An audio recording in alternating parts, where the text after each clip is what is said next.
त्यानंतर एक मोठी बातमी येते। मुंबईमध्ये मनसेकडनं प्रतिपालिका सभागृह भरवण्यात येणार आहे। 26 एप्रिल रोजी प्रतिपालिका सभागृहाचं मनसेकडनं आयोजन करण्यात आलंय आणि या प्रतिपालिका सभागृहामध्ये उपस्थित राहण्यासाठी मनसेकडनं शिवसेना ठाकरे गटाचे नेते आदित्य ठाकरे यांना देखील निमंत्रण देण्यात आलेलं आहे। मात्र प्रतिपालिका सभागृह आणि त्यामागचा नेमका उद्देश काय, मुंबईमध्ये मनसेकडनं प्रतिपालिका सभागृह भरवलं जाणार आहे, त्यामागचा उद्देश काय मनसेचा, जाणून घेऊयात आमच्या प्रतिनिधी प्रणाली कापसे यांच्याकडनं। प्रणाली, मुंबईमध्ये गेले 3 वर्ष मुंबई महानगरपालिका अस्तित्वात नाही आहे, त्यामुळे सध्या प्रशासकांच्या मार्फत कारभार चालवला जातोय। परंतु यात घेतले जाणारे निर्णय किंवा त्यावर जनतेची काय मतं आहे हे सांगण्यासाठी कुठलाही सभागृह उपस्थित नाहीये, नगरसेवक नाही आहेत आणि त्यामुळे कुठल्याही विषयांची लोकांशी संबंधित असलेल्या कुठल्याही विषयांची चर्चा ही न होता थेट प्रशासकीय निर्णय घेतले जात आहेत। त्यामुळे नागरिकांचे जे प्रश्न आहेत त्यांना वाचा फोडण्यासाठी हे महापालिका सभागृह भरवलं जात आहे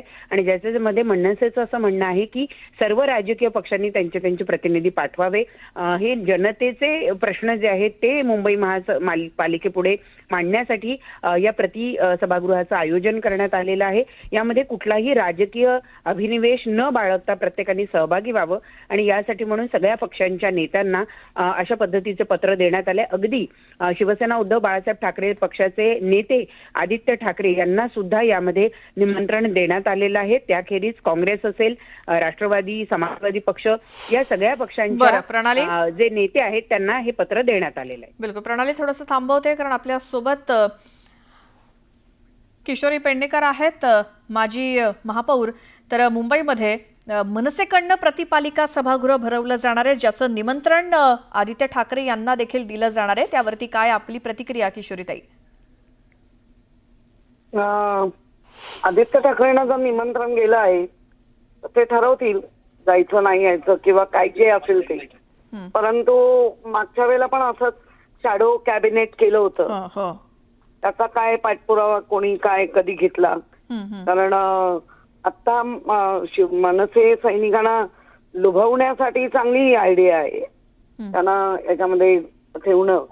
परंतु गेली 4 वर्ष महानगरपालिका बंद आहे, म्हणजे नक्की प्रशासनाच्या हातातली महापालिका दाखवणार आहे कशा कुठलं कामकाज दाखवणार?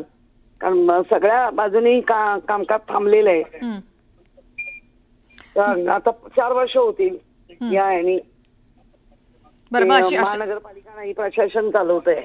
मग अशा प्रकारे जर प्रतिपालिका तयार करून त्याचा काही परिणाम होईल सकारात्मक? मनसेचा जो काही उद्देश आहे तो साध्य होईल काय वाटतं? याच्यामध्ये सकारात्मक परिणाम नामाचा काहीच हे नाहीये।